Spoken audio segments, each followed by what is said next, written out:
를 시작했습니다. 네. 네, 그럼 시간이 얼마나 걸릴지 모르겠지만 일단 최대한 할 수 있는 데까지 좀 진행을 해보도록 하겠습니다.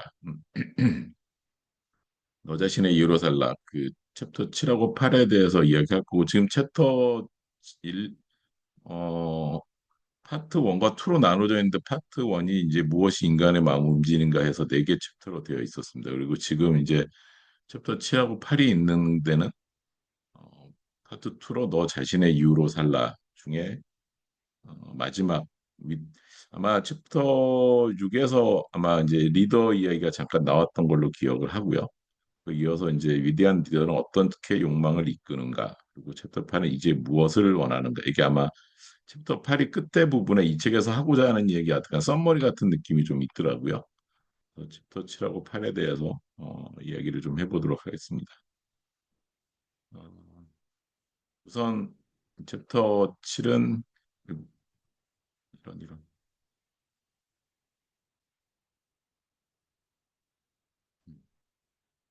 챕터 7은 위대한 리더는 어떻게 욕망을 이끄는가. 여기 그각 챕터마다 이렇게 밑에 다른 분들이 했던 얘기들이 이렇게 써 있었던 것 같아요. 여기 챕터 7을 보면 우리가 뭐 흔히 아는 생텍쥐베리의 당신이 배를 만들고 싶다면 사람들에게 목재를 가져오게 하고 일을 지시하며 일감을 나눠주는 일을 하지 말라. 대신 그들에게 저 넓고 끝없는 바다에 대한 동경심을 키워라. 아마 리더에 대한 얘기를 하고 싶어서 이게 이 문구를 여기에 삽입하지 않았나 이런 생각이 듭니다. 통상적으로 저희가 리더 이야기할 때 이 말들을 많이 쓰죠. 뭐 그렇다고 생각을 듭니다.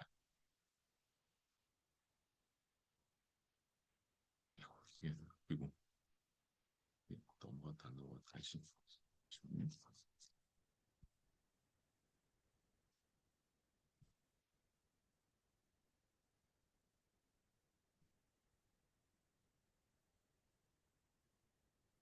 잠시만요. 여기 페이지가 넘어가질 않아서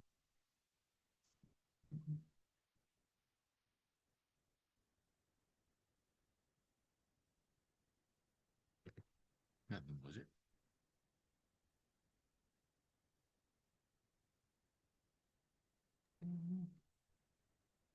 잠시만 나갔다가 다시 들어와야 되겠는데요? 이게 갑자기 껐다가 네, 다시 켜보시던가 아니면 왼쪽 밑으로 마우스 커서를 놓으면 다음 페이지로 넘기는 아이콘이 뜰 수도 있습니다. 다시 공유를 다시 해야겠습니다. 이게 예.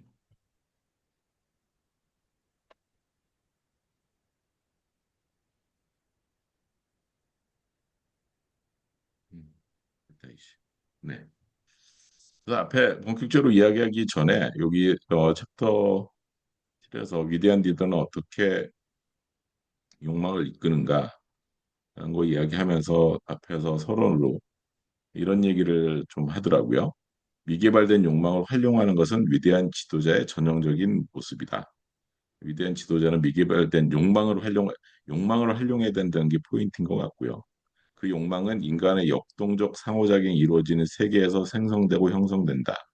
하지만 누군가가 모델을 제공해야 된다. 계속적으로 이야기하는 게 모방 욕구, 욕망 모델 뭐 이런 얘기를 하고 있기 때문에 그 맥락에서 같은 얘기를 하고 있는 것 같고요.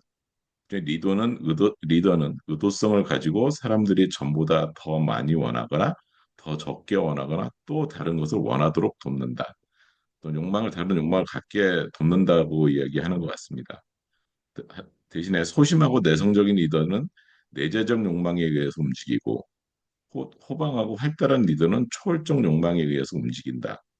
라고 전제를 깔고 내재적 리더십과 초월적 리더십에 대해서 이제 뒤에서 하나씩 설명을 하고자 하는 것 같습니다. 먼저 이제 그 앞에서 이야기하는 어, 소심하고 내성적인 리더, 내재적 욕망에 움직이는 소심하고 내성적인 리더가 갖고 있다는 내재적 욕망에 대해서 이야기를 하고 있는데, 내재적 욕망은 어떤 욕망의 그라비트론이라 그래서 사실 그라비트론이 전 뭔지 몰랐거든요. 그래서 찾아봤더니 이렇게 생긴 거라더라고요. 그 책에 설명돼 있듯이 안에 타가지고 이렇게 있으면 이게 돌아가면서 어, 원심력인가요? 바깥으로 이렇게 딱 붙어서 돌아가는 뭐 이제 이런 것 같습니다. 그래서 모든 사람이 같은 패턴으로 벽에 고정되어 갇힌 채로 같은 것을 원하여 주위를 빙빙 돈답니다. 이게 이제 그라비트론인데 그 욕망의 내재적 욕망이라는 거는 이 그라비트론의 조작자처럼 모든 것이 자기 중심으로 굴러가게 하는 리더라고 합니다. 그래서 신성한 90점을 중심으로 운영되는 그러니까 저는 사실 이게 솔직히 이해는 잘 안 돼. 이 신성한이라는 게 어떤 걸 의미하는지는 잘 모르겠어요, 사실.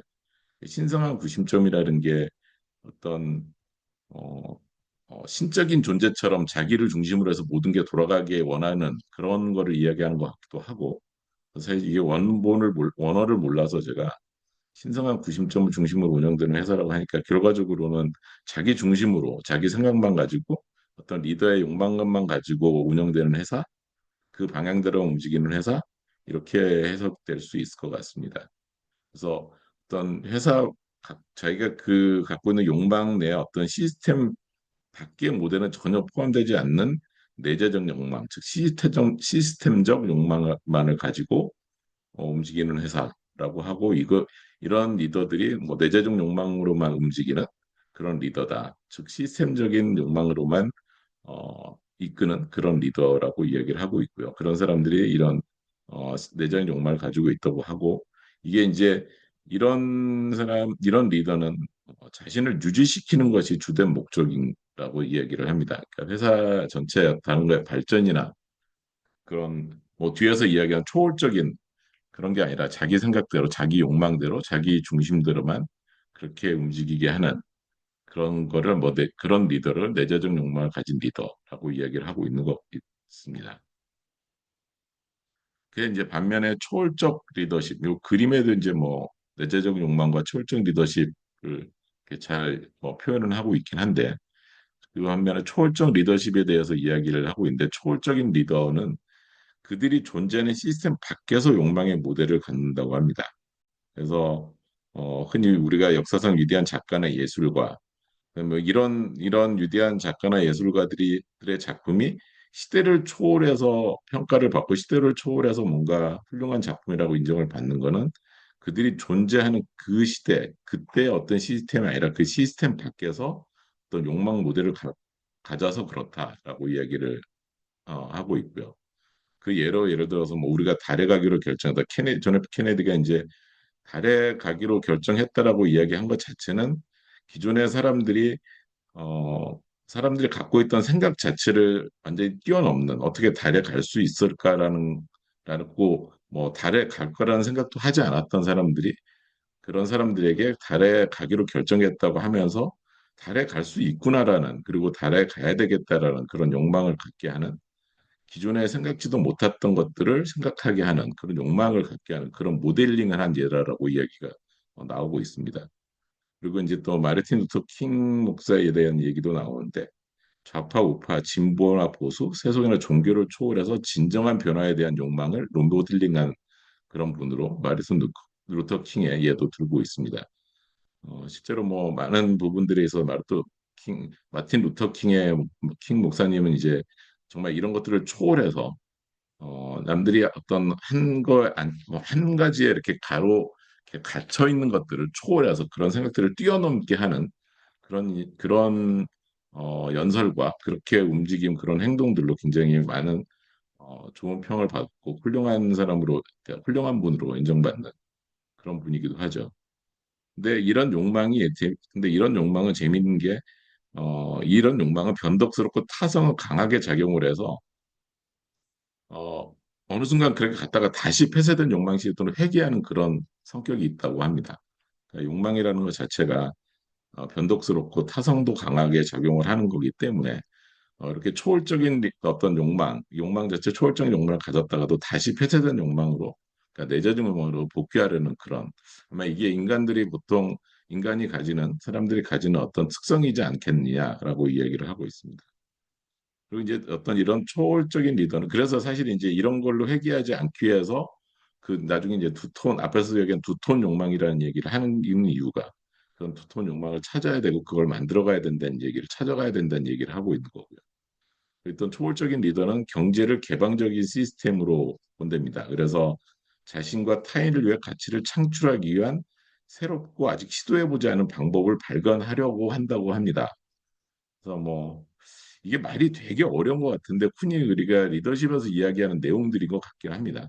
남들이 생각하지 않는 것, 새로운 가치 이런 것들을 좀 새로운 것들을 창출하고 새롭게 시도해서 뭔가의 변화와 어떤 성과를 이뤄내는 그리고 그런 방향성을 제시하는 그런 리더를 아마 이제 이렇게 표현을 하기도 한 것 같다는 생각이 좀 들었습니다. 그, 이 초월적인 리더는 스스로를 눈앞의 현실에 국한시키지 않고 그 너머에 보다 의미 있는 걸 찾도록 밀어붙이는 리더가 초월적인 리더라고 하고 있고요. 자신의 삶과 일을 내재적 욕망과 초월적 욕망이 벌어지는 무대로 보는 것이 첫걸음이다. 그러니까 초월적 리더가 되기 위해서는 어, 일단 내재적 욕망과 초월적 욕망이 있는 거고 이 두 개가 같이 공존하면서 어떤 걸로 갈 거냐, 어떤 걸 선택할 거냐, 그리고 둘이 뭐 한바탕 해서 누가 이길 거냐라는 어떤 그런 무대로 보고 일단은 시작을 해야 된다. 이게 초월적 리더가 되는 첫걸음이다. 이렇게 얘기를 하고 있습니다. 근데 이제 이런 초월적 리더가 가져야 되는 스킬 다섯 가지를 이제 여기서 제시를 하고 있습니다. 초월적 리더가 되기 위한 어떤 스킬일지, 초월적 리더들이 갖고 있는 스킬일 수도 있고, 초월적인 리더가 되기 위한 어떤 스킬이라고 해서 다섯 가지를 이야기하고 있는데, 그게 이제 먼저 첫 번째가 무게중심의 이동입니다. 무게중심을 자신에서 벗어나 초월적 목표를 향해 나아가도록 이동시킨다. 그러니까 내재적 욕망이 앞에서 내재적 욕망이 어떤 자기를 중심으로 해서만 돌아가게 하는 거였지만 초월적 리더는 그 무게중심을 초월적 목표를 향해 나아가도록 이동시켜야 된다. 이게 초월적 리더가 가져야 될 첫 번째 스킬이다. 이렇게 이야기를 하고 있고 그 예로 이제 몬테소리 저희가 뭐 유아교육, 아동교육의 굉장히 선구자고 지금 그 아동교육의 굉장히 발전 뭐 이런 거에 어떤 큰 시초가 되고 지금도 뭐 많이 활용하고 있는 몬테소리 교육에 대해서 이야기를 쭉 하고 있습니다. 어려운 얘기는 아닌데 단순히 그러니까 콧물을 흘린다는 이유로 늘 혼나고 놀림받았지만 그들에게 손수건 사용법을 알려주지 않았다. 그래서 아이들은 성장하고 싶고 세상에서 자기의 지위를 확고히하고 싶으며 존엄성을 키우고 싶어 했다라는 거를 알게 되고 요거를 활용해서 어떤 그런 관점에서 그게 이제 욕망의 관점에서 교육을 재구성하고 상상력을 구속하지 않고 자연스러운 호기심과 경이로움을 쫓아서 배워가도록 하는 그런 교육법을 개발했다고 하죠.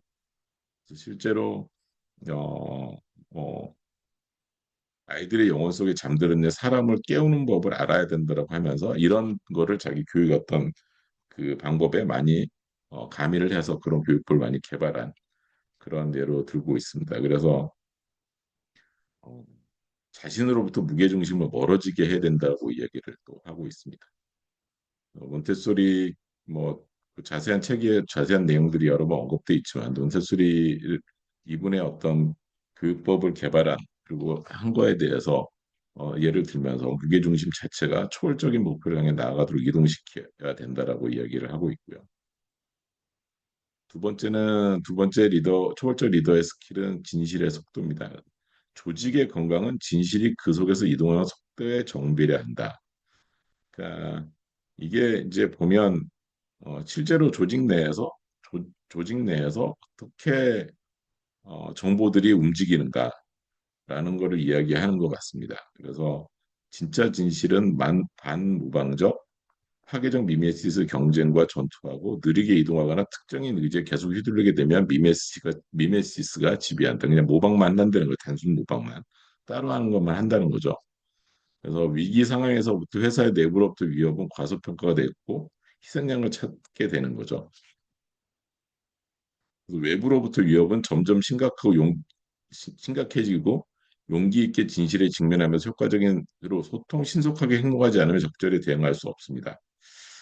음, 그리고 뭐 진실이 왜곡되는 순결과 전달 속도가 느려진다는 기업은 변화에 빠르게 대응할 수 없다. 뭐 조직 생활하면서 이런 얘기 많이 합니다.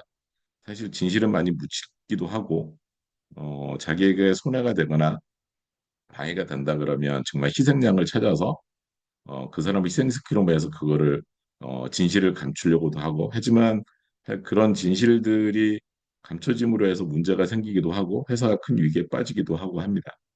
그리고 어떤 정보들이 이렇게 느리게 전달이 그 진실된 정보들이 물론 받아들이는 사람도 문제가 있긴 하지만 그런 것들이 잘 트레이닝 돼 있고 속도가 빠르게 그리고 정확하게 전달되고 한다고 하면 조직 내에서 어떤 의사결정이나 또 방향성에 맞게 뭔가 업무를 진행하고 성과를 내는 데 굉장히 도움이 되지 않을까라고 생각을 하고 맨 마지막에 어떤 이런 진실의 속도가 가장 빠른 기업만이 살아남을 만큼 빠르게 살아남을 만큼 빠르게 해야 된다라고 이야기하고 있는 게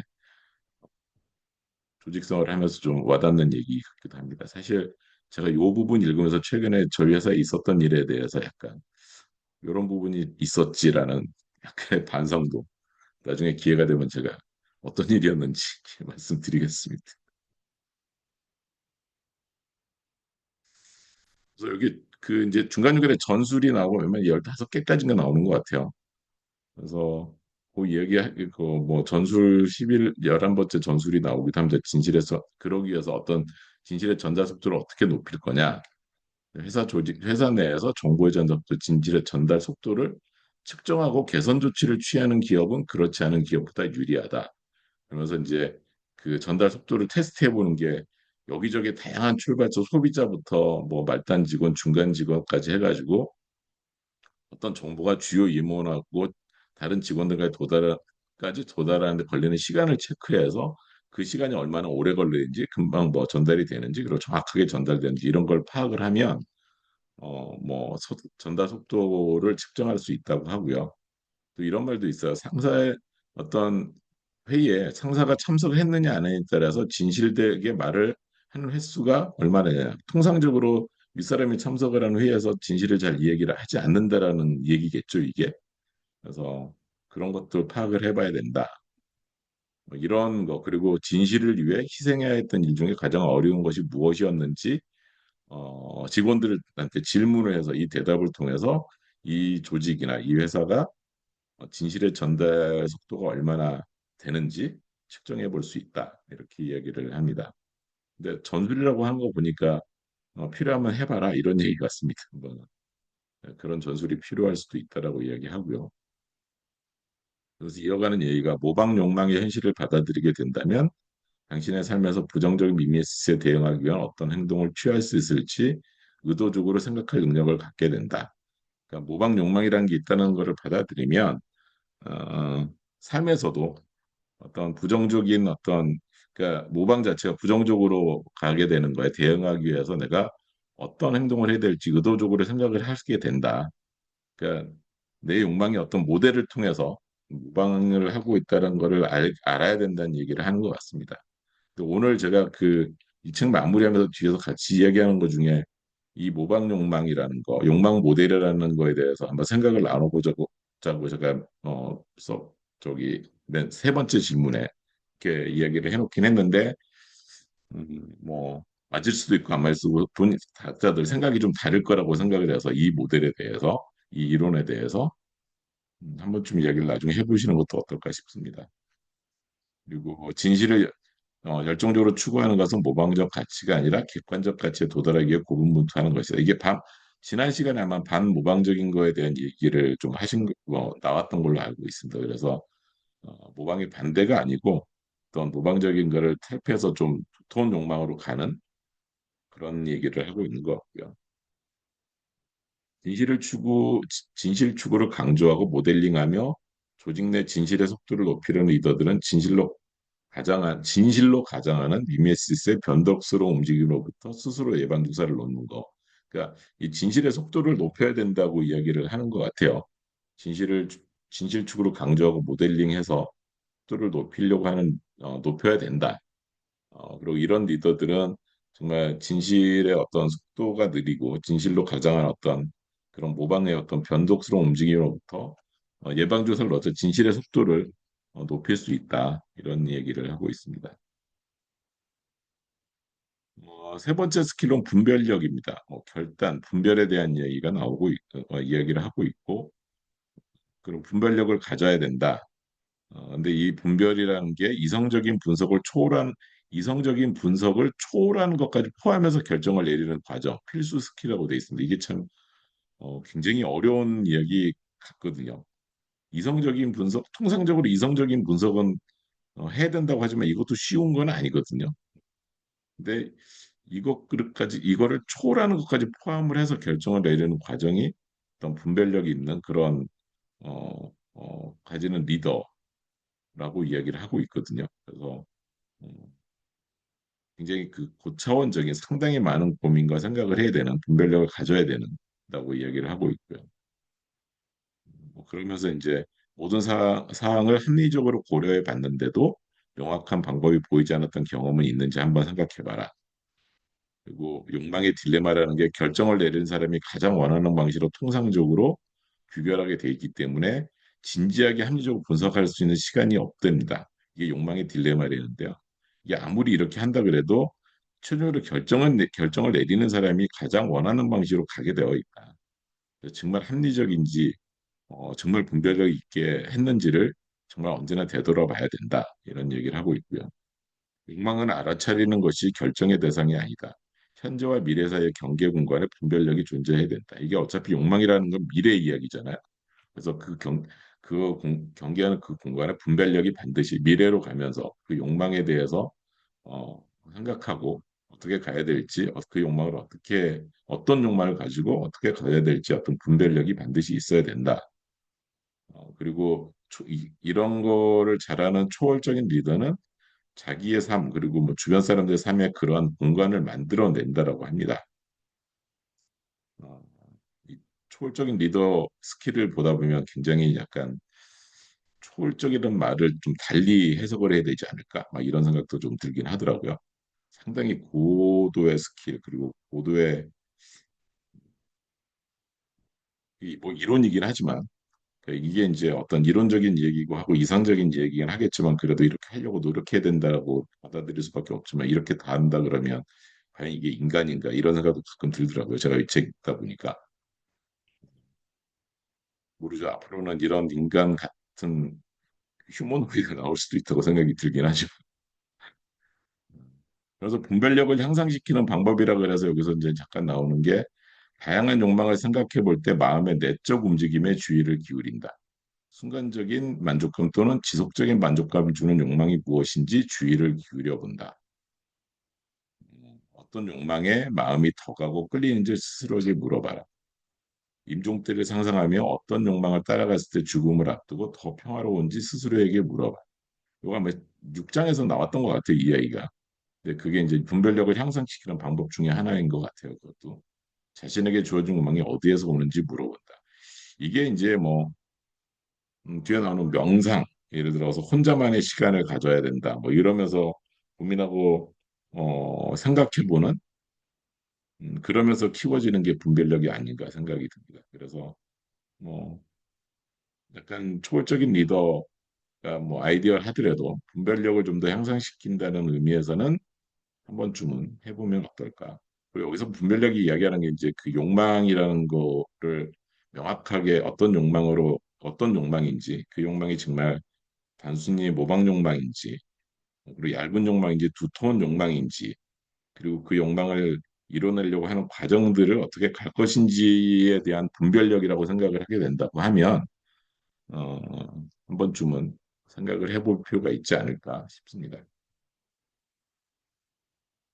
네 번째 스킬로는 이제 방에 조용히 앉아 있기. 좀 전에 이제 했던 이야기하고 조금 비슷하게 와서 그런 분별력을 키우기 위한 방법 중에 비슷한 얘기 같기도 합니다. 그래서 방에 혼자 조용히 앉아 있기. 이거는 뭐 흔히 많이들 이야기하고 있는 거고요. 인간에게는 혼자만의 시간을 갖는 일이 꼭 필요하다.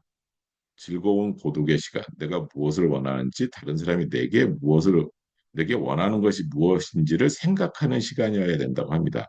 이게 재밌는 게 통상적으로 하면 내가 무엇을 원하는지에 대한 생각들은 많이 하는데, 다른 사람이 내게 원하는 것이 무엇인지를 생각하는 거는 쉽지 않아 보이거든요. 의도적으로 이런 거를 생각하지 않으면 일반적으로는 이런 생각을 잘 안 하죠. 내가 무엇을 원하는지는 주로 생각을 하지 뭐 혼자만의 고독의 시간을 즐긴다 해도 다른 사람이 내게 원하는 게 무엇인지 한 번쯤은 혼자만의 시간을 갖고 생각을 해봐라. 얘기하고 어떤 침묵을 통해서 자신과 평화롭게 지내는 법을 배우고 우리가 누구인지 그리고 무엇을 원하는지에 관해 진실을 배우게 된다. 뭐 침묵 수련회나 보통 사람들이 이제 산티아고 순례길 많이 다니면서 거의 혼자 있는 시간이잖아요. 혼자만의 자연의 소리를 들으면서 혼자만의 어떤 생각들을 정리하고 하는 그런 시간들. 이게 어떤 또 초월적인 리더가 가져야 될 스킬 중에 하나라고 합니다. 그래서 뭐 그 옛날에 파스칼이 이런 얘기를 했다고 합니다. 인간의 모든 문제는 혼자 방에 조용히 앉아 있을 수 없음에서 비롯된답니다. 그러니까 혼자 방에 조용히 앉아서 뭔가를 하고 그러면 그렇게 문제가 생기지 않는다고 얘기하는 것 같아요. 역설적으로. 어, 휴가에 집중하고 10분 명상해라 뭐 이런 얘기 합니다. 근데 이 휴가에 집중하라는 얘기를 하니까 이제 전에 했던 얘기가 떠오릅니다. 보통 우리나라 회사원들하고 우리나라 사람들은 휴가를 가더라도 업무를 하잖아요. 핸드폰 연락도 오고 그럼 쳐다보고 회사 일 생각하고 막 이러는데 특히 이제 아시겠지만 특히 미국도 좀 이런 경향이 있는데 유럽 사람들하고 일하다 보면 유럽 애들은 휴가 가면 연락이 안 되거든요. 전혀 안 됩니다. 아예 회사에 무슨 일이 터져 연락이 잘 안 돼요.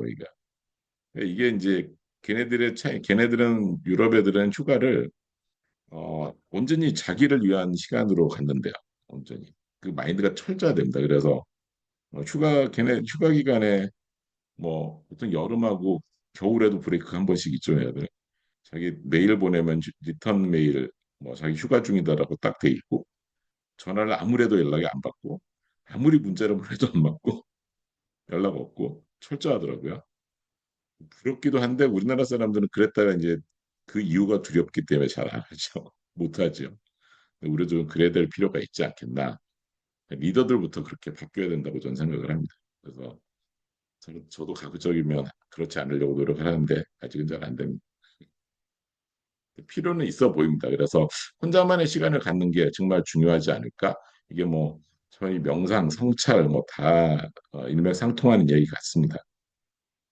그래서 한 번쯤은 언제나 한 번쯤이라 언제나 해야 되는 거 아닌가?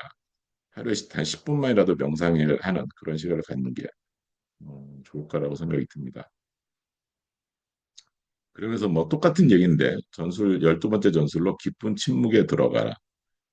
매년 최소 3일 이상 개인적으로 침묵 수련 시간 갖기 굉장히 어려운 얘기더라고요. 5일 정도가 가장 이상적이긴 하대요. 근데 3일 이상 이게 하루 아니야 몇 시간 버티기도 쉽지 않아 보이긴 하는데 여기서는 당신 그러니까 스스로 홀로 자신을 대면할 때는 들어가는 고요한 시간 단 책만 갖고 들어가 다른 건 아무것도 갖고 가지 말아라 이렇게 얘기를 하더라고요. 그리고 가능하면 일상의 소음으로부터 멀리 떨어진 장소, 멀어진 장소, 산속이나 이런 게 되게 좋긴 하겠죠. 근데 이제 이렇게 하고 나면 그런 침묵에 대한 대가로 활력이 넘치고 더 생산적인 모습을 주게 된다라고 얘기합니다. 보통 왜 그 불교에서도 스님들 보면 뭐 하한거 동한거 있고 신부님들도 피정이라는 거 통해서 그 이 침묵의 피정들 굉장히 많이 하거든요. 이런 얘기 들으면 이게 그냥 정상적인 사람들이 할 수 있을까라는 생각도 들긴 하지만 한 번쯤은 시도를 해보면 어떨까? 한 몇 시간이라도 한번 해보면 어떨까? 이런 생각이 듭니다. 잠자는 시간 빼놓고요. 한 번쯤 해봐도 도움이 많이 되지 않을까 싶습니다. 그럼 마지막에 이제 초월적 리더의 스킬은 이제 피드백 걸러내기. 그래서 이게 피드백에 기초하지 않고 두터운 욕망을 기반으로 구축해야 되고 그것에 의해 인도되는 프로젝트를 만들어가는 것을 두려워하지 않는다고 합니다. 이게 이제 피드백을 가능한 받지 그러니까 피드백에 너무 이렇게 남들이 주는 피드백에 너무 이렇게 좌지우지 되지 말아라고 하는 얘기 같습니다. 이게 그러니까 우리는 이제 통상 피드백을 많이 받으라고 돼 있지만 그런 피드백을 계속 꼭 그거를 반영하다 보면 어, 자기가 원하는 쪽으로 가지 않는 경우가 많다. 자기의 실제 그런 두터운 욕망을 기반으로 해서 이렇게 기반을 구축하는데 방해가 된다라는 얘기를 합니다. 그래서 여기 이제 예를 드는 게 린 스타트업이라는 걸 예를 들어서 이게 이제 계속 피드백을 계속 반영하는 그런 어떤 기업에서 운영하는 어떤 그런 방법 그런 것 중에 하나인데 이런 게 하는 것들은 결국은 내재적 욕망을 기초한 기업가 정신 모델이다. 이거는 뭐 이게 곧 좋다 나쁘다 이런 얘기 아니라 그럴 수 있다라고 이야기해서 어떤 두터운 욕망을 기반을 구축하는데 방해가 된다. 라고 이야기를 하고 있고 이제 이런 것들이 이제 여론조사에 따라서 이리 움직이고 저런 움직이고 하는 정치인하고 같다 이런 것들이 이런 얘기를 또 하고 있습니다. 그래서 기업가로서 경각심을 갖는 수준은 데이터가 보여주는 보통 이제 어떤 피드백을 할 때 어떤 데이터를 근거로 많이 피드백을 하는데 그 데이터 이상을 훨씬 뛰어넘어야 한다. 그 기업가가 되는 기쁨의 일부는 욕망을 새로운 곳으로 이끌어가도록 하는 주도적인 능력이다.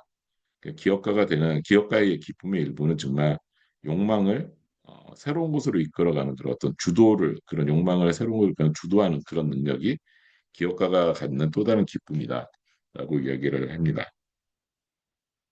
그리고 경제학이 개방된 현실 세계와 씨름하고자 한다면 진정한 놀라움을 수용할 수 없는 분석적 틀을 초월해야만 한다. 참 어려운 얘기입니다. 어떤 분석하고 그 틀 자체도 초월해서 생각을 해야 되고 그 초월을 해서 해야 된다라고 이야기를 하고 있습니다. 앞에서 잠깐 말씀드린 것처럼 이런 거를 다 하려면 이 초월적 리더가 과연 가능할까? 너무 어렵다라는 생각도 하지만 그래도 한 번쯤은 트라이를 해볼 필요가 있지 않을까? 그렇게 되려고 노력을 해보면 좋지 않을까?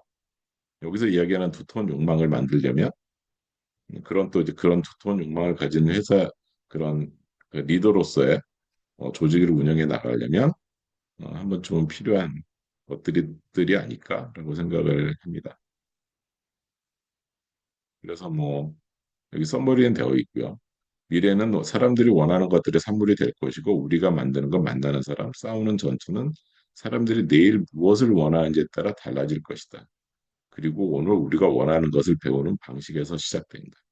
우리가 원하는 것을 배우는 방식이 과연 어떤 거냐? 우리가 욕망을 어떻게 만들어 갈 거냐? 어떤 욕망을 알아차리고 그대로 갈 거냐라는 그런 방식에서부터 시작된다고 이야기를 그 미래는 시작된다라고 이야기합니다.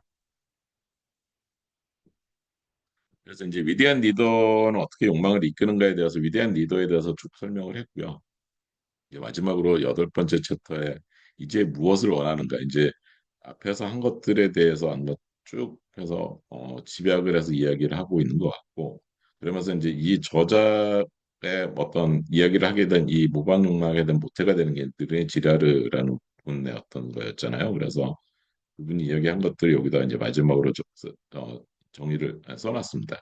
역사를 조사하고 이미 발생했던 사건 아래서 드러나길 기다리는 추가적인 현상의 층이 없었는지 또 과거의 생체계에 의해 제한되었던 삶의 어떤 측면들, 지식의 다른 영역, 그리고 다른 삶의 방식이 번성하지 않을 것인지 여부를 알아보기 위해 노력해야 한다고 생각을 한다. 굉장히 쉽지 않은 이야기 같습니다.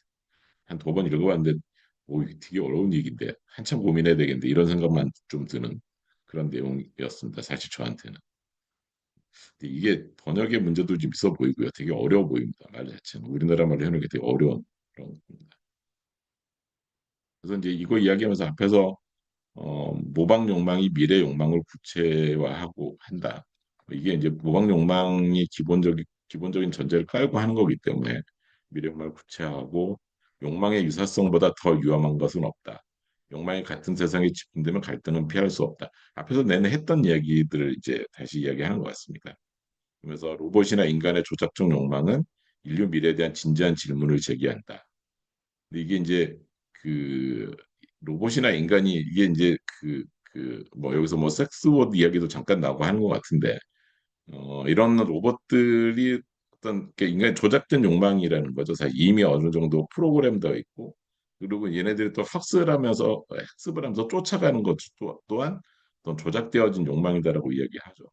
이건 인류 미래에 대해서 정말 고민을 좀 해야 된다. 이런 것들이 계속 발전하고 하는 것들에 대해서 질문을 제기해야 된다라고 하고 그러면서 이제 유발 하라리가 이제 사피엔스에서 이야기했던 거를 이야기합니다. 하지만 우리는 또한 곧 자신의 욕망을 조작할 수 있기 때문에 우리가 직면한 진짜 질문은 무엇이 되고 싶은가가 아니라 무엇을 원하기를 바라는가다. 이 질문에 겁을 먹지 않은 사람들은 아마도 이 문제를 충분히 고민해 보지 않는 사람들일 것이다.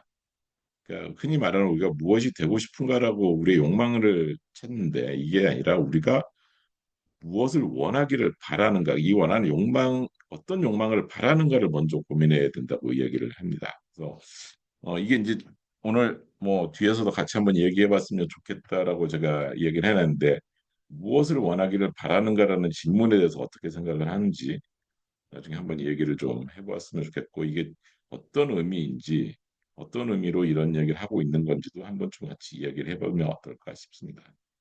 그러니까 무언가를 원하기를 바라는 것은 가능하지만 그것을 원할 수는 없답니다.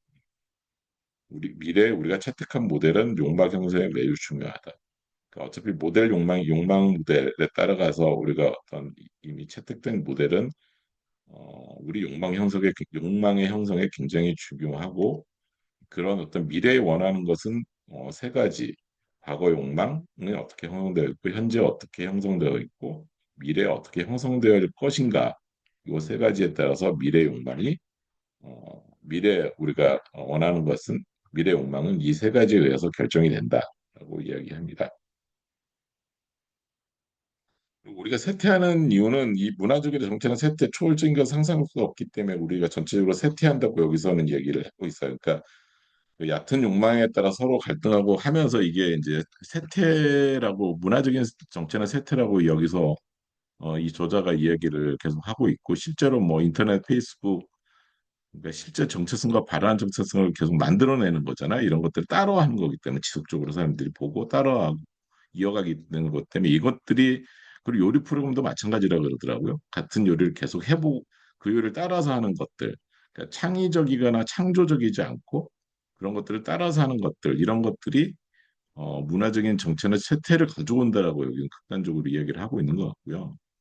기술적 영적 침해 뭐 그러니까 기술적으로 아이폰이나 구글은 계속 뭔가를 유도하고 있는 것 같은 우리들이 쉽게 따라가고 쫓아가게 할 수 있는 그럼으로써 이게 문화적으로 전체적으로 쇠퇴기를 가게 만든다라고 극단적으로 이야기하고 있는 것 같고 예를 들어 뭐 구글은 우리가 이제 뭐 지금도 많이 쓰지만 뭔가 모르면 물어보고 찾고 해야 되는 어떤 대답의 신이고 어떤 페이스북은 사람과 소속에 대한 필요 만족 되게 페이스북 가지고 자기 어떤 소속감 찾는 사람도 많고 자기가 원하는 것들을 이렇게 어, 하려고 하는 그런 어떤 뭐라고 하는 거죠? 대리 만족할 수 있는 약간 그런 장으로도 페이스북이 많이 활용되고 있고 아마존은 이제 뭐 물품 제공에 대한 안전 욕구. 아마존 들어가면 모든 걸 다 살 수 있다.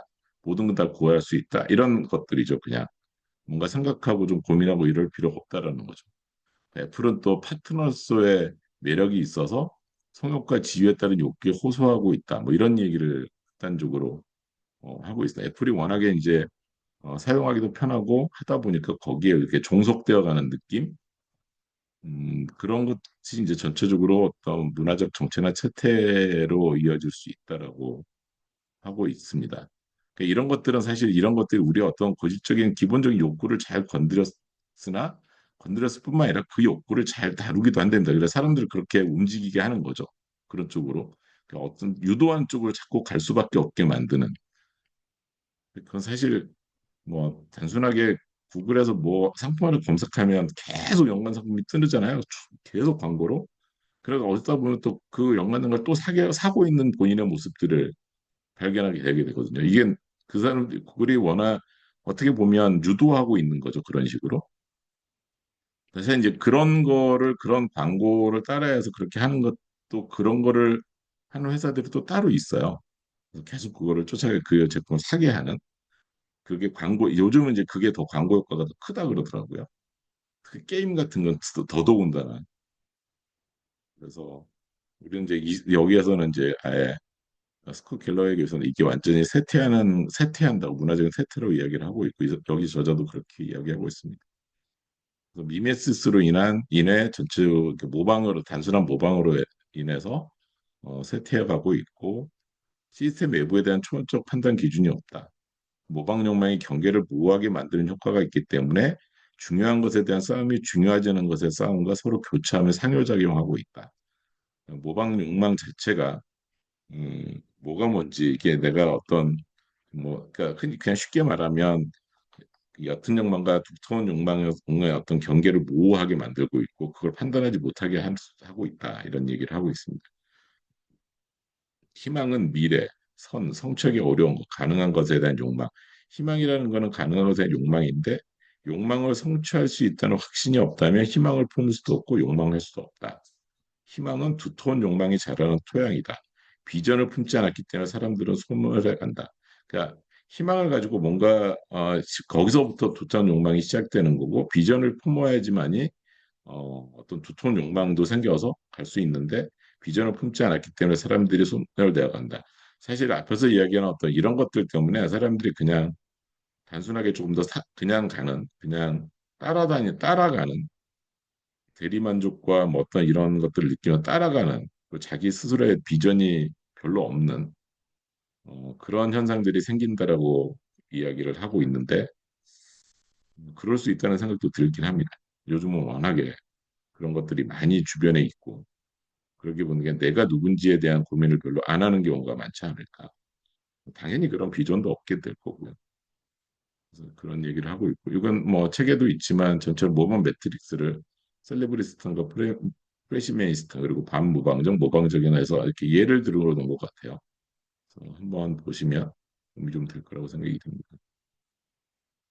근데 이제 이러한 파괴적인 사이클, 그러니까 어떤 모방 욕망이 시작이 돼서 이제 뭐 서로 같은 욕망을 가지고 있으면 갈등을 일으키고 그게 어떤 부정적인 걸로 가면 계속 부정적인 사이클을 타게 된다고 앞에서 이제 많이 이야기하고 있는데 그러기 위해서 벗어나기 위한 접근법이 뭐가 있느냐라고 하면서 이야기했는데 이제 그 접근법이라고 하기보다는 그런 것들에 대한 조작 그 뭐야 이 사이클에서 벗어나기 위해서 알아야 된다고 하는 이런 게 있다라고 알아야 된다고 하는 거를 제시하는 것 같아요. 그래서 조작적 욕망이라는 거하고 전환적 욕망이라는 거를 해서 설명을 하면서 조작적 욕망보다는 전환적 욕망의 어떤 그런 사고 방식을 가져야 된다라고 이야기를 하고 있고 그렇게 위해서 조작적 욕망은 뭐냐 그러면 어떤 어, 그 조작된 이미 욕망의 중재자들이 있다라는 거죠. 조작되어진. 그게 이제 앞에서 얘기한 아마존이나 구글이나 뭐 이런 거죠. 이런 것들이 이미 어떤 조작된 욕망의 어떤 중재자로 현재 우리 주변에 많이 있다. 그래서 앞에서 잠깐 예를 든 게 이제 그런 거죠. 구글이 충분한 데이터와 프로세스를 통해서 우리의 갈망을 만족시키는 법에 대해서 우리보다 더 잘할 수 있답니다. 재밌는 건 우리가 뭔가를 하나를 검색을 하면 관련된 결과를 0.59초 만에 280만 개를 도출할 수 있다는데 현재 이게 아마 몇 년 전이 이 책이 22년도에 출간된 거니까 지금은 훨씬 더 많겠죠. AI까지 더 겹쳐 있어서 뭐 그렇게 이야기를 하고 그러면서 이제 감시 자본주의라는 얘기를 합니다.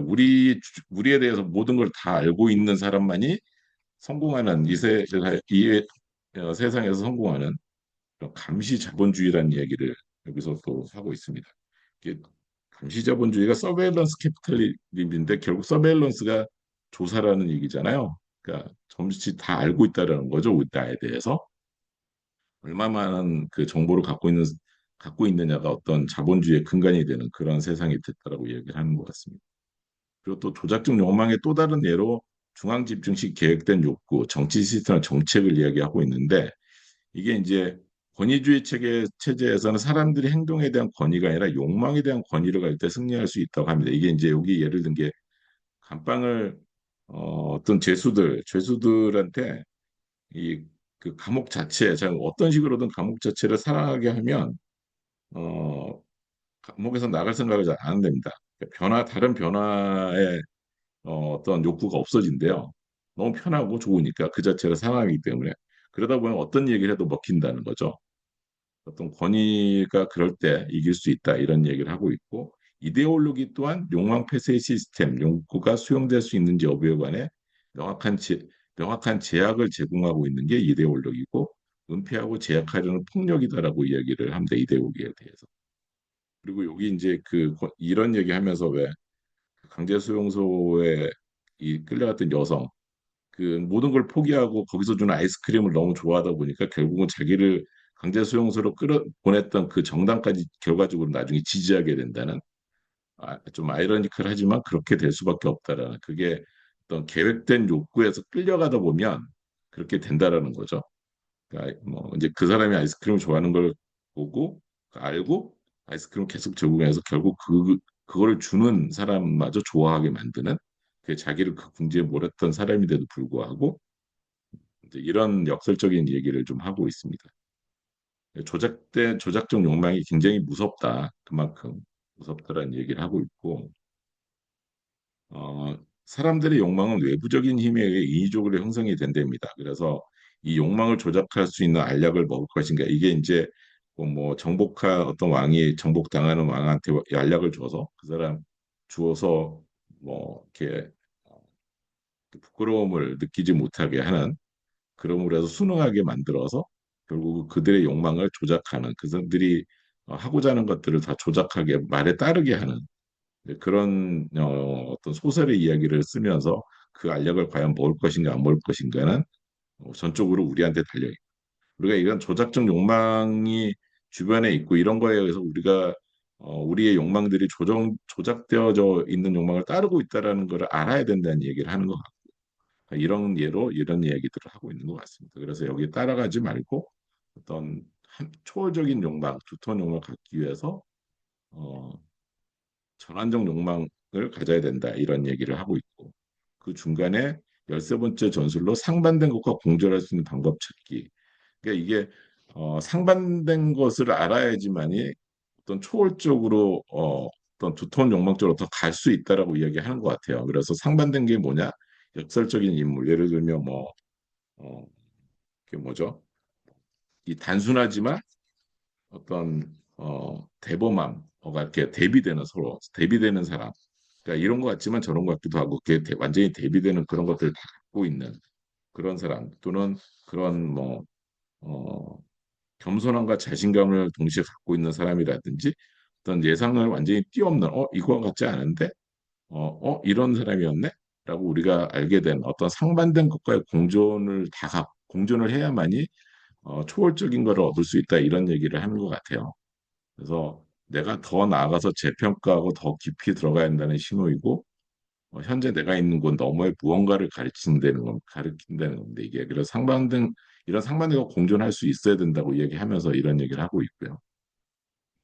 현명한 사람들은 오늘 다른 사람과 비교하기보다는 오늘의 나를 어제의 나 자신과 비교하는 것이 가장 좋다고 말합니다. 하지만 어제의 나는 모방할 수 있는 모델이 될 수 없고 그저 돌아볼 뿐이고 미래의 모델이 필요한데 내 욕망이 될 수 없는 긴장 속에 계속 잠겨져 있지 않는 한 더 이상의 모순이 존재하지 않는다. 더 이상 상반된 역설이 존재하지 않는 미래의 모델이 필요하다. 그러니까 뭐 과거 남하고 비교하기보다는 내 자신과의 어제하고 비교해서 미래를 생각해 볼 수 있지만 어제는 어제일 뿐이고 결과적으로 미래의 모델이 필요한데 그 미래의 모델은 어, 계속 뭐 더 이상 모순이 존재하지 않는 그리고 이 앞에서 이 상반된 것 어떤 상반된 역설이 존재하지 않고 뭔가 확실한 나만의 그런 모델이 필요하다라고 이야기를 하는 것 같고요. 이런 상반된과 공존을 함으로 해서 역설적인 것을 같이 봄으로 해서 우리 올바른 방향으로 갈려줄 수 어떤 신호가 될 수도 있다. 그래서 이런 것들이 필요하다라고 이야기를 하는 것 같습니다. 상반된 것들에 대한 공존도 필요하다. 나의 역설이 존재하지 않는 미래의 모델을 찾으려면 이것도 알아야 된다. 이것도 이런 것도 겪어야 된다. 알아야 된다. 받아들여야 된다. 거기다 고민도 해야 된다라고 이야기를 하고 있는 것 같습니다. 그래서 또 하나 이제 그러면서 이제 전환적 욕망을 여기서는 이제 결과적으로 이야기하고 싶어 하는 것 같고요. 그러면서 먼저 이야기하는 게 욕망 조작과 변화에 대응하는 사고방식을 이제 두 가지 이야기를 하고 있고 하나는 계산적인 사고, 명상적인 사고인데 뭐 계산적인 사고는 단순히 그냥 우리 뭐 흔히 말하는 어 기술적인 문화를 지배하는 사고 형태라고 그냥 넣으면 나와야 되는 거예요. 1 플러스 1은 2다 뭐 이런 식의 약간 입력이 있으면 거기에 대한 인풋이 있으면 아웃풋도 있어야 된다. 뭐 단순한 그런 것들이 단순 계산적인 사고고 그게 욕망 조작과 변화에 대응하는 사고 방식이라는데 조작된 욕망을 그냥 계산적으로 받아들이는 그런 사고방식이 있고 또 하나는 이거를 명상적 사고로 해서 어, 그거를 인내심이 필요하고 놀라운 일을 경험할 때 현실 속 깊이 들어가 질문을 이게 맞나? 이런 상황이 맞는 거가 이 뒤에 뭔가가 있지 않을까? 한 번쯤은 조작된 욕망의 어떤 그런 것들을 받아들일 때 그런 거를 봤을 때 한 번쯤은 고민해 보는 그런 게 명상적 사고다라고 이야기하고 있고 이제 뇌에서 계산 처리하는 부분이 잠잠해지면 명상 부분이 활성화된 됩니다.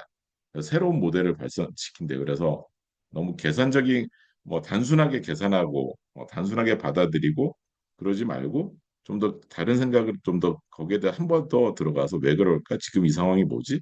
정말 뭐가 있나? 이런 생각을 하면서 계산하는 부분들을 좀 이렇게 잠재우면 명상하는 부분이 활성화돼서 새로운 거를 발전시키 새로운 걸 찾아내는 데 도움이 된다. 이런 얘기를 하고 있습니다. 그래서 내가 가진 욕망이 무엇이고 그 욕망을 품고 살아갈 것인가를 알게 될 때까지 충분한 시간을 들일 때 전환이 일어난답니다. 이게 뭐 금방 되는 건 아니고 계속적으로 이런 생각을 하면서 충분한 시간을 가지고 뭐 생각을 하고 자꾸 찾아갈 때 어떤 욕망의 전환이 일어난다라고 이야기를 하고 있고 결과적으로 그렇게 가야 된다라고 이야기를 하고 있습니다. 이렇게 하면 초고속의 미메시 문화에 대한 해결책일 수 있다 이런 것들이 그래서 명상적 사고를 가져야 된다라고 이야기합니다. 그래서 이런 명상적 사고 훈련으로 정확히 1시간 동안 나무를 바라보는 목표를 세우지만 않고 나무를 보면서 눈에 띄는 모든 것에 주의를 기울이려 합니다. 이 책에서 말하는 게 상당히 쉽지 않은 것들이 굉장히 많습니다. 전술이라고 이야기하지만 특히 1시간 동안 나무를 바라보는 고 내가 그 나무를 왜 바라보는지 생각하지 말고 그냥 보면서 눈에 띄는 것에 주의를 기울이라고 합니다. 혹시 해보신 분 계시면 나중에 경험을 나무 아니라 뭐라도 1시간 동안 바라보는 게 아주 쉬울까라는 생각도 좀 들고요. 아까 3시간 동안 조용히 혼자만의 시간을 갖는 게 과연 가능할까 아무 말도 안 하고 3일 동안. 근데 이런 어떤 명상적 사고를 가지려면 이런 훈련들이 필요하다고 이야기해서 결과적으로 어떤 전환적인 조작된 욕망에서 벗어나서 전환적인 욕망을 가지려면 이런 것들이 필요하다라고 이야기하고 있습니다. 근데 이제 우리가 이제 그러면서 여기서 이제 흔히 우리가 어떤 이게 뭐 조작된 욕망보다는 어떤 자기 스스로가 인간들이 가지는 욕망이 결정되는 장소를 몇 가지 이야기하고 있는데 뭐 흔히 다 이제 이건 알고 있는 내용들 같아요. 그래서 가정에서 어렸을 때 부모가 유일한 욕망 모델이 되는 거죠. 그래서 청소년 때부터는 이제 그러니까 그런 당연히 부모 하는 게 다 맞다고 생각해서 하다가 청소년이 되면 그를 모방해서 딴 거를 가지게 되는, 다른 욕망들을 갖게 되는 그런 시기를 거치는 거고, 그래서 이 어렸을 때부터 어떤 건강한 관계를 모델링해 줄 책임이 부모에게 있다.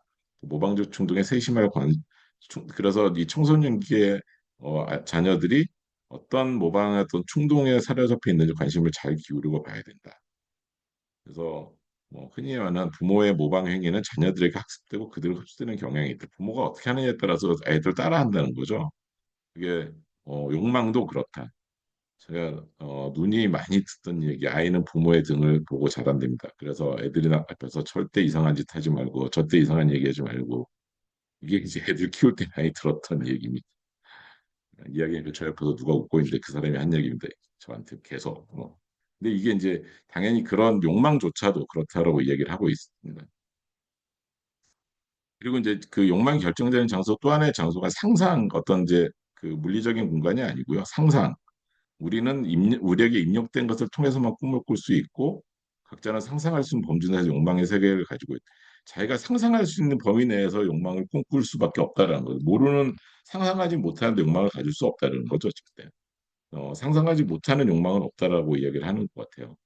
그래서 근데 이런 상상은 어린 날의 동화나 문학 등 이런 것들이 굉장히 어떤 상상의 세계를 넓혀주는 데 도움이 된다라고 이야기하고 있고 그런 의미에서 우리 교육 체계도 굉장히 중요하다라고 이야기합니다. 어떤 교육 체계 자체가 교육을 통해서 애들의 상상의 세계, 욕망을 어떻게 형성할지 그 상상의 세계를 넓혀주고 키워주는 게 굉장히 중요하다라고 이야기해서 이 욕망이 결정되는 중요한 장소 중에 하나가 상상이다라고 이야기도 하고 있고요. 그다음에 이제 또 하나는 이제 일이라는 거죠. 그러니까 어떤 일을 하느냐에 따라 어떤 일을 하느냐에 따라서 이 욕망이 결정이 될 수 있다. 그래서 회사와 일의 성격이 회사와 일의 성격이 한 개인의 전반적인 발전에 어떻게 기여할까를 고민해 보면 당연히 일이 욕망을 결정하는데 굉장히 중요한 요소가 된다라고 생각을 하고 있습니다. 이야기를 하고 있습니다. 그리고 앞에서 뭐 초월적인 리더에서도 이야기했지만 누군가가 어떤 초월적인 리더가 있어서 모방 시스템 밖으로 발을 들이고 그런 분위기나 그런 환경이나 그런 거를 보면서 같이 일한 사람들도 또한 따라서 그렇게 할 수 있다라는 거죠. 그 회사 자체가 그런 식으로 가게 되면 그 개인의 욕망이나 이런 것도 결정되는 중요하게 두터운 욕망이 생기는 결정적인 장소가 될 수 있다라고 이야기합니다. 모든 기업은 자신의 임무가 욕망의 모델과 어떻게 일치하는지 진지하게 생각해 봐야 된다. 내 욕망과 내가 자신의 일을 하면서 자신의 욕망과 회사가 지금 어떤 욕망을 가지고 어떤 초월적인 리더가 정말 있어서 그렇게 끌고 가고 있는지 아닌지 도 고민해 봐야 된다라고 이야기합니다. 그리고 이제 그러면서 이제 어떤 이제 새로운 대안을 찾아야 된다. 어, 두터운 욕망을 갖기 위해서 새로운 대안을 찾아야 되는데 뭐 인간은 생산적이고 비폭적인 방법으로 욕망을 전달할 새로운 방법을 생산적이고 비폭력적인 방법으로 찾아야 되고 과연 우주 탐사나 인터넷 발전이 과연 그런 대안이 될 수 있을까라는 약간 될 수 있다라고 이야기했는데 과연 그럴까라는 약간 의심도 좀 듭니다. 이런 것들이 그러니까 단순하게 이 세상 자체를 지구에 국한되지 말고 우주로 넓혀 보면 또 다른 욕망이 생기지 않을까. 아까 그 존 F 케네디가 뭐 달나라 간다고 이야기했듯이 이제 그런 것들이 어떤 새로운 대안이 될 수 있을까? 그런 플레이스가 실제로 장소가 있다고 하면 뭐 이런 얘기도 하고 있고요. 우리가 자신의 욕망을 만들고 관리하는 방법에서부터 어떤 그런 거는 시작이 될 수 있다. 새로운 대안을 찾을 수 있는 어떤 시작이다라고 이야기합니다. 이제 마지막으로 이게 이제 압도적인 것을 선택하라는 얘기를 하면서 이제 썸머리 구체적으로 그냥 앞에서 이야기한 거를 거의 다 그냥 썸머리 쭉 하고 있는 것 같습니다. 욕망은 항상 우리가 부족하다고 느끼는 어떤 대상에 대한 것으로 우리를 고통스럽게 만드는 것이고 모방 욕망은 우리가 또 다른 누군가 또 다른 어떤 것이 되고 싶은 끊임없는 갈망의 형태로 발현되고 있고 조작적 욕망은 항상 모델에 따른 것이고 욕망의 전환은 역동적인 과정이고 탈바꿈의 과정이다. 실질적인 변화, 즉 근본적인 욕망 전환은 굉장히 고통스러운 일이고 당신의 가장 큰 욕망을 붙잡는다는 것은 필연적으로 모델을 붙잡는다는 뜻이다. 모델이 있어야 된다고 이야기를 하고 있습니다. 모델 없이 욕망에 접근할 수 없다. 우리가 자신의 것을 초월한다고 느끼는 삶의 질을 가진 모델을 따르게 되어 있다. 가장 높고 숭고한 욕망을 쫓아라. 하지만 모델의 형태에서 그 욕망을 찾아야만 한다. 그 기본이 모델이 어떤 모델을 세워놓고 거기서 더 초월할 수 있는 그런 욕망을 찾아내야 된다고 하는 거지. 모델의 형태에서 욕망을 찾아야 되는 거지. 모델을 꼭 따라가라고 이야기하는 것 같지는 않습니다. 제가 느끼면은 어떤 그 모델이 기본이 돼서 그 모델을 초월하는 그런 욕망을 찾아내야만 한다라고 이야기를 하고 있고 어떤 모델을 추구할 때 새롭고 더 나은 모델을 선택하도록 도와주는 내적 변화에 영향을 미치도록 해야 된다. 또 다른 모델이 더 나은 모델을 끊임없이 찾아간다고 하지만 결국 뭔가 초월하면 또 다른 모델이 나타날 수도 있고 뭐 이러지 않을까? 뭐 그러면 그런 거를 계속 이 사람은 모델이라고 이야기하고 있지 않을까? 그러니까 어떤 거는 누군가는 또 어디엔가는 있는 그런 거라는 거죠. 계속 이 모델 이야기를 하고 있는데 맞는 것 같기도 하고 틀리는 것 같기도 하고 저는 약간 그런 느낌은 좀 있습니다. 그다음에 내 인생의 마지막이 되었을 때 놓쳤을까 봐 가장 두려워하는 것은 두터운 욕망 중에 있다. 그러니까 임종전에 가장 두려운 거는 안타깝고 아쉬운 거는 두터운 욕망을 다 채우지 못했기 때문에 그랬지 않았을까. 그런다라는 얘기 있고, 내가 지쳐 죽는다면 그것을 욕망으로 움켜쥐고 아무것도 남지 않을 때까지 버티는 데서 올 것이다. 그러니까 정말 이 두터운 욕망을 채우기 위해서 뭔가를 계속 하다가 지쳐 죽는다는 얘기죠. 욕망의 긍정적인 사이클에서는 사람들이 다른 사람들의 욕망을 그들 자신의 것을 대하듯 존중한다. 다른 사람들의 가장 큰 욕망을 성취하도록 돕기 위해 협력하는데 적극적이어야 된다. 이게 이제 하면서 서로 욕망의 긍정적인 사이클, 아까 앞에서 이제 부정적인가 긍정적인 사이클 이야기를 했고, 이 긍정적인 사이클을 돌려서 계속 어떤 욕망이 자기만의 어떤 진정한 욕망, 두터운 욕망들을 계속 찾기 있고, 그게 긍정적으로 작용하는 긍정적인 사이클에서는 그런 것들을 가진 사람들끼리는 다른 사람의 욕망을 자신의 욕망을 대하지 굉장히 존중하는 그런 사회? 그런 소사이어티가 된다고 해야 되나요? 그런 것들이 된다라고 이야기를 하고 있습니다. 사랑이라는 것도 다른 사람에게 좋은 것을 바라는 것이다. 다른 사람에게 좋은 것을 바라는 것이 사랑이다라고 이야기하면서 욕망 또한 마찬가지라고 이야기를 하고 있죠. 우리가 자신이 욕망 충족에 덜 관심을 갖고 타인의 충족에 더 관심을 쏟을 때 욕망의 전환이 일어난다. 그렇게 살아가는 것이 바로 우리 자신의 욕망을 충족시키는 기름을 발견하고 모방 욕망의 긍정적인 힘이 여기 있다. 결과적으로는 공동선을 이야기하는 것 같기도 합니다. 이게 흔히 말하는 우리가 같이 잘 살자 같이 살아가는 어떤 공동선을 이야기하는 것 같아요. 개인적인 욕망만을 채우려 사는 것보다는. 이게 갑자기 왜 이렇게 끝에 가서 비약적으로 가버리는 건지 조금 헷갈리긴 합니다. 근데 결국 그런 사회가 되어야 된다라는 얘기를 하고 있는 것 같기도 하고요. 네. 우리는 매 순간 자신의 욕망을 주장하는 모방적 힘에 굴복하거나 가장 위대한 욕망이 주는 자유에 굴복하는 것을 선택할 수 있다. 뭐 어디로 가든지 뭐 선택은 할 수 있다라고 이야기를 하고 있고 그러면서 이제 마지막에 이야기를 하는 게 우리는 인생을 걸 만큼 두터운 욕망을 개발할 때까지 우리에게 주어진 일을 항상 반복해서 계속하는 거랍니다. 두터운 욕망을 개발할 때까지 계속하는 거랍니다. 그리고 그러는 동안에 우리가 아마도 우리는 항상 우리의 일을 이게 이제 그 족제비 일을 그 자기가를 몰고 가는 족제비가 마지막에 자기 일을 거기 가장 중요한 지점에 박았다는 그런 그 일화를 소개하면서 그거를 박을 것인 그거를 갖고 있을 것인다.